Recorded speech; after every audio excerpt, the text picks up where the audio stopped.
अगला प्रश्न है, मनुष्य प्रश्न क्यों पूछता है और मनुष्य को प्रश्न कैसे पूछना चाहिए। गीता रानी, अयोध्या।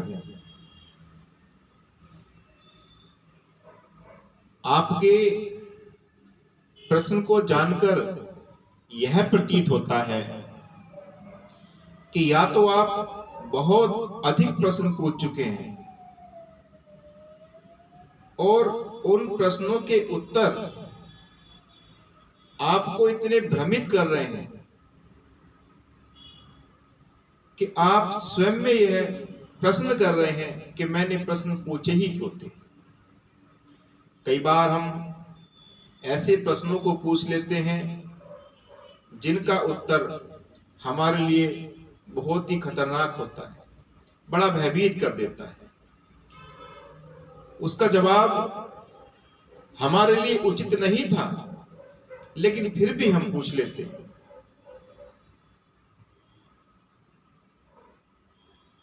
या तो आप इतने प्रश्न पूछ चुके हैं और उन उत्तरों में इतना फंस चुके हैं कि आप अभी महसूस कर रहे हैं कि मुझे प्रश्न पूछने चाहिए थे या नहीं चाहिए थे, और आप उस वजह को जानना चाहते हैं कि मैंने प्रश्न पूछा ही क्यों था। या फिर आप उस गहरी साधना में डूब चुके हैं, उस गहरे ध्यान में आप डूब चुके हैं, उस समाधि की अवस्था में आप हैं जहां मनुष्य प्रश्न पूछना नहीं चाहता। वो यह भी नहीं चाहता कि कोई मुझसे प्रश्न पूछे। उससे यदि प्रश्न पूछा जाए तो वो हमेशा इस तरह का व्यवहार करता है, ये क्यों पूछ रहे हैं। क्योंकि ध्यान की अवस्था में बैठा व्यक्ति यदि अपने मन में भी कोई प्रश्न आए तो वह उस प्रश्न को भी त्यागना चाहता है, हर प्रश्न को वो समाप्त करना चाहता है। उसकी जानने की कोई इच्छा नहीं होती, वो तो बस परम आनंद में बैठा होता है। और परम आनंद में बैठा व्यक्ति किसी प्रकार का कोई प्रश्न नहीं पूछना चाहता, उसकी कुछ जानने की इच्छा नहीं होती, क्योंकि जिस आनंद में वो बैठा है उस आनंद को वो नहीं त्यागना चाहता। वो नहीं किसी ऐसे प्रश्न के जाल में फंसना चाहता जिसके लिए उसे खोज के लिए निकलना पड़े। वो तो बस परम आनंद चाहता है। मनुष्य अपने मन में उत्पन्न विचार को जानने के लिए प्रश्न पूछता है। जो आपके मन में विचार आएगा उसी को जानने के लिए प्रश्न पूछा जाता है। आपका अगला प्रश्न था कि मनुष्य को प्रश्न कैसे पूछने चाहिए। यह आप पर निर्भर करता है कि आप किस प्रकार से प्रश्न पूछें। कई बार लोग प्रश्न इस प्रकार से पूछते हैं कि उस प्रश्न का उत्तर ना तो उनके लिए लाभकारी है, ना दूसरों के लिए, और ना ही गुरु को उसका उत्तर देने में कोई इच्छा होती है। कई बार आप गुरु से ऐसे प्रश्न पूछ बैठते हैं कि वो तुम्हारे जीवन के लिए कोई लाभदायक ही नहीं है। और आपने देखा होगा, गुरु जब उस प्रश्न का उत्तर देता है तो आपको प्रतीत होता है कि जो मैंने पूछा उसका उत्तर मुझे नहीं मिल रहा है। लेकिन गुरु को यह पता है कि जो तुमने प्रश्न किया है वो भले ही प्रश्न तुम्हारे किसी काम का नहीं, लेकिन जब वो अपना उत्तर देंगे तो वो वह आपको बताएंगे जो तुम्हारे काम का होगा।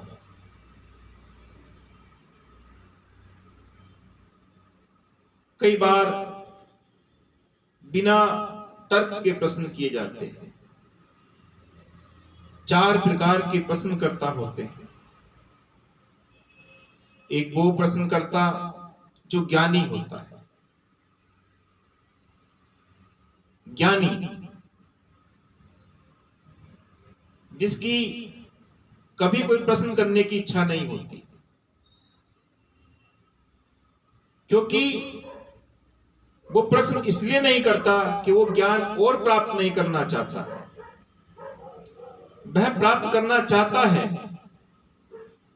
लेकिन वह प्रश्न करने से पहले परिस्थितियों को देखता है।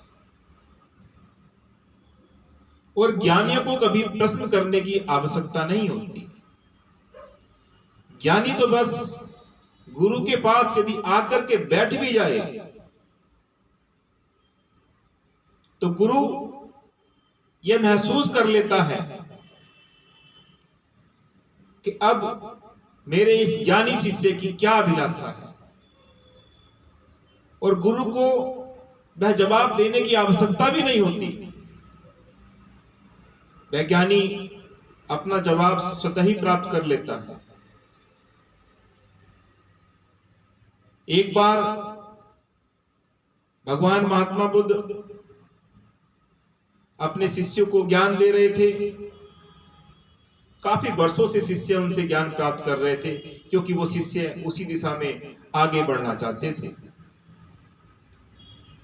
तभी एक व्यक्ति वहां पर आया और बैठ करके भगवान महात्मा बुद्ध की चरण वंदना की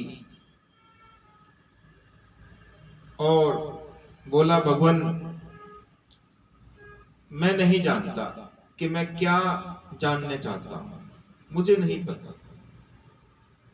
मैं क्यों क्या अभिलाषा लेकर के आया, मुझे नहीं पता। बस आप तो सब जानते हैं, जो भी प्रसाद आप देंगे, ज्ञान का जो प्रसाद आप देंगे, वो मुझे स्वीकार है। भगवान महात्मा बुद्ध ने अपने मुंह से एक शब्द ना कहा और वह व्यक्ति धीरे धीरे, उसके अंदर जो नर्वस व्यक्ति था, जो कुछ अभिलाषा लेकर के आया था, वो उसकी नर्वसता खुशी में बदलने लगी, मानो उसे बहुत बड़ा ज्ञान प्राप्त हो गया हो। और उसने चरण स्पर्श किए और चला गया, मन प्रसन्न लेकर के चला गया। न जानो उसको क्या मिल गया, कौन सी वो दौलत लेने आया था, कौन सा वो ज्ञान लेने आया था, जो महात्मा बुद्ध से उस व्यक्ति को प्राप्त हो गया। वहां पर काफी सारे और भी शिष्य मौजूद थे।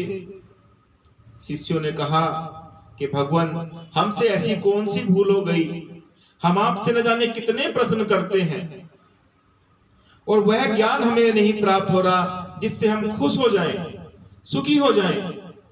और यह व्यक्ति अभी आया और यहां से आपने उसको कुछ जवाब भी नहीं दिया और वो खुश होकर के चला गया। आप हमारे साथ ऐसा दोहरा व्यवहार क्यों कर रहे हैं? उसको आपने कुछ भी न कहा, कोई ज्ञान नहीं दिया, ऐसे आपने कौन सा चमत्कार कर दिया कि वो यहां से सब कुछ प्राप्त करके चला गया।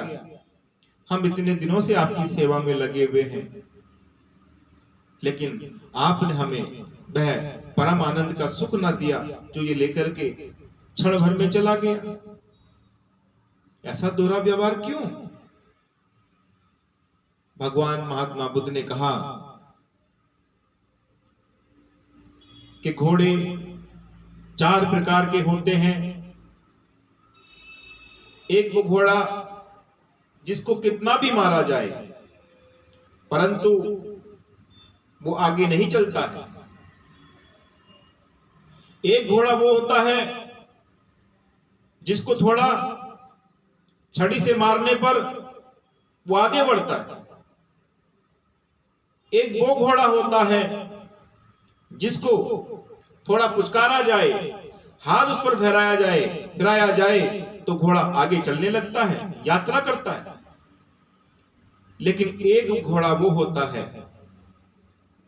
जो अपने मालिक के मन में जो विचार आते हैं, उन्हीं विचारों को महसूस करके कि मेरा मालिक क्या चाहता है, वो आगे बढ़ता है। मालिक को उसे कुछ बोलने की आवश्यकता नहीं होती। घोड़ा जानता है कि मेरा मालिक क्या चाहता है, वो आगे बढ़ता है। कि ये वही घोड़ा था, ये सब जानता था, बस ये तो अपनी आगे की यात्रा करने के लिए आशीर्वाद लेने आया था। वो इसे आशीर्वाद प्राप्त हुआ, अब ये आगे की यात्रा करने के लिए आगे चल दिया। इसे कुछ बताने की आवश्यकता नहीं थी, ये तो विचारों में ही सब जान लिया। ज्ञानी व्यक्ति ज्यादा प्रश्न नहीं करते, वो सिर्फ परिस्थितियों के अनुसार ही प्रश्न करते हैं, और अपने गुरु के सामने जब बैठे हो तो उन्हें प्रश्न पूछने की आवश्यकता भी नहीं होती, क्योंकि उनके प्रश्नों का जवाब गुरु के मुख से स्वतः ही निकलने लगता है, क्योंकि गुरु भी जानता है कि मेरा ज्ञानी शिष्य क्या चाहता है। एक अज्ञानी प्रश्नकर्ता होते हैं, वह अज्ञानी जिसको थोड़ा सा ज्ञान होने पर बहुत बड़ा अहंकार होता है, और वो प्रश्न कुछ जानने के लिए नहीं करते, क्योंकि जो उनको ज्ञान है उसका ही उसको बहुत बड़ा अहंकार होता है। उसके प्रश्न तो सिर्फ इसलिए होते हैं कि सामने वाले को किस तरह से नीचा दिखाया जा सके, किस तरह से मैं उसको हरा सकूं और अपना अहंकार और पूरा कर सकूं। बस वो तो प्रश्न इसलिए करते हैं कि मैं किस प्रकार से सामने वाले को अपने प्रश्नों के जाल में फंसा सकूं। उनका ना कोई ज्ञान से मतलब होता है, ना कुछ जानने की इच्छा होती है, क्योंकि जो उनको ज्ञान होता है उसी का उनको अहंकार होता है। एक प्रश्न करता होते हैं मूढ़ प्रश्न करता, जो कुछ नहीं जानते, किसी विषय में जानने की उनकी कोई इच्छा नहीं होती, ना कोई अभिलाषा होती, ना कोई जिज्ञासा होती है। वो तो अगर प्रश्न भी पूछेंगे तो ऐसे प्रश्न पूछेंगे कि बताइए गुरुजी, मेरे पास धन दौलत कब आएगी, बताइए गुरुजी मेरा मकान कब बनेगा, बताइए गुरुजी मेरा विवाह कब होगा, बताइए महाराज जी मैं किसी दूसरे शहर में जा रहा हूं, ट्रेन से जाऊं या बस से जाऊं, या आप कहो तो मैं फ्लाइट से चला जाऊं, या आप इन तीनों में से किसी को मना करते हैं तो मैं पैदल ही चला जाऊंगा। कोई अर्थ नहीं इन प्रश्नों का, लेकिन गुरुजी तो आपको इन प्रश्नों का उत्तर भी देने के लिए तैयार रहते हैं। कई बार यदि यह प्रश्न आपके लिए लाभदायक है तो आपके उसके उत्तर प्राप्त हो जाते हैं। कई बार ऐसे प्रश्न यदि गुरु को लगता है कि तुम्हारे लिए हितकारी नहीं है इनके उत्तर, तो वो उस प्रश्नों को टाल भी देते हैं। आपने पूछा कि मेरा विवाह कब होगा, यदि गुरु को तुम्हारी परिस्थितियों के अनुसार लगता है कि तुम्हारा विवाह तुम्हारे लिए सुखदायी है और आने वाले कुछ क्षणों में समय में होने वाला है, तो बताएगा। उसको लगता है कि तुम्हारा विवाह होना ही नहीं है और तुम्हारे लिए हितकारी भी नहीं है, तो वो तुम्हारे प्रश्न को टाल देगा। वह तुम्हारे उस प्रश्न का उत्तर नहीं देगा, क्योंकि वह तुम्हें भयभीत नहीं करना चाहता। जो भी उस प्रश्न का उत्तर देगा वो तुम्हारे लिए हितकारी होगा, भले ही आपको अपने प्रश्न का उत्तर जो आप जानना चाहते थे वो प्राप्त ना हो। मूढ़ लोग ऐसे प्रश्न करते हैं जो ना उनके लिए लाभकारी होते हैं, ना बताने वाले के लिए कोई उत्सुकता पैदा करते हैं, ना ही समाज के लिए लाभकारी होते हैं। एक प्रश्नकर्ता होते हैं मुमुक्षु, मोक्ष। यह सनातन संस्कृति ही है, यह शाश्वत संस्कृति ही है कि जिसने मोक्ष जैसे शब्द को दिया। कोई संस्कृति ऐसी उत्पन्न ना हुई जिसने मोक्ष शब्द को देने की हिम्मत रखी हो। सब चीजों से परे, कोई अभिलाषा नहीं, कोई इच्छा नहीं, बस परमानंद। ना कुछ जानने की इच्छा, ना कुछ देने की इच्छा, ना कुछ लेने की इच्छा, बस आनंद ही आनंद। ना आने की इच्छा, ना जाने की इच्छा। जो सिर्फ आनंद के लिए ही प्रश्न करते हैं, जिनके लिए आनंद के अलावा और कुछ नहीं, बस मुक्त होना है, इस मिथ्या जगत से छुटकारा पाना है। ऐसे प्रश्नों का उत्तर देने के लिए जो परमानंद की प्राप्ति कराते हों, गुरु को भी उत्सुकता होती है, प्रश्नकर्ता के लिए भी लाभकारी होते हैं और समाज के लिए भी लाभकारी होते हैं। ऐसे प्रश्न तो बस एक जिज्ञासु जो परम आनंद को प्राप्त करना चाहता है, जो मुमुक्षु है, जो मोक्ष को प्राप्त करना चाहता है, जो मुक्त होना चाहता है, जो आत्मज्ञान प्राप्त करना चाहता है, वही कर सकता है। और ऐसे प्रश्नों का उत्तर देने के लिए गुरु बड़े ही उत्सुकता से इसके उत्तर देते हैं, क्योंकि उनको पता है कि ये प्रश्न का उत्तर समाज के लिए हितकारी है, मेरे शिष्य के लिए हितकारी है। अगला प्रश्न